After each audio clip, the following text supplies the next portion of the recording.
વાત આવે છે મારા ખેડૂત ભાઈઓની। જ્યારે સામાન્ય જનતાનું કોઈ ન સાંભળે તો ખેડૂતોનું કોણ સાંભળે? સવાલો સૌથી મોટા ઉભા અહીંયા થઈ રહ્યા છે। જ્યારે મંચ પરથી જયેશ રાદડિયા એવું નિવેદન આપે છે કે મને ખેડૂતનો ફોન આવે છે, તાત્કાલિક હું એમને ખાતરની વ્યવસ્થા કરાવી આપું છું। હવે વ્યવસ્થા કરાવી આપે છે, ખૂબ સારી વાત છે કે ભાઈ કરાવી આપી, પણ મારે જયેશભાઈ રાદડિયાને એટલું કહેવું છે કે દારૂઓ બેફામ વેચાય છે, એમાં કોઈને કહેવું નથી પડતું કે ભાઈ એટલી જ દેજે, આટલી જ મોકલજે।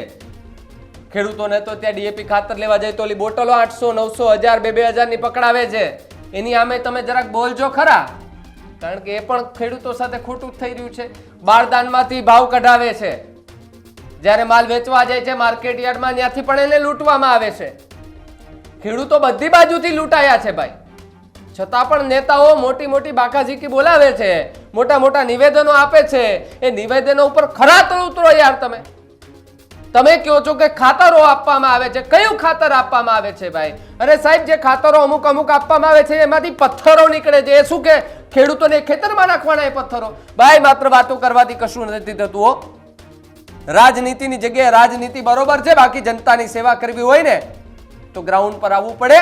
એ ખેડૂતની જેમ માથે એ ફાળિયું બાંધી અને 5 દિવસ સુધી જુઓ તમે રોકાઈને। તમે ભલે કહો છો કે અમે ખેડૂત પુત્ર છીએ, ખેડૂત પુત્ર છીએ, પણ ખેડૂત પુત્ર બનીને જોવું પડે, ત્યાં ખેતી કરવી પડે, એ કપડા પરસેવાથી રેપઝેપ થવા જોઈએ તો ખબર પડે કે ખેડૂત કોને કહેવાય સાહેબ।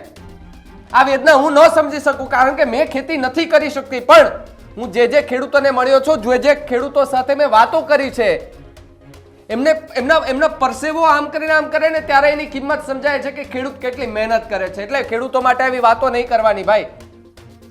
ખેડૂતો માટે જો કામ કરવા હોય ને તો ગ્રાઉન્ડ પર આવીને કરો। ખાતરની જરૂરિયાત પડે એ પહેલા જ ખાતર ઊભું થઈ જવું જોઈએ, ખાતરની બધી વ્યવસ્થા ઊભી થઈ જવી જોઈએ। આટલી સત્તા હોવા છતાંય તમારી પાસે કેમ ખેડૂતોને આવવું પડે કે અમને ખાતર આપો, અમને ખાતર આપો, ને જ્યારે ખાતર લેવા જાય ત્યારે મોટી મોટી બોટલો પકડાવે કે આ 2000-2200 ની બોટલ તમે નહીં લ્યો ત્યાં સુધી તમને ખાતર નથી મળવાનું। સાહેબ, એ ખેડૂત પાસે ખાતરના પૈસા હોય, બીજા એ બોટલના પૈસા ક્યાંથી હોય? એ બોટલ લેવા જાય તો ખાતર ન મળે, ખાતર લેવા જાય તો એ બોટલ પકડાવી પડે, બારદાનમાંથી પૈસા કાઢવા માંડે। સાહેબ, ખેડૂત બધી બાજુથી લૂંટાઈ રહ્યો છે।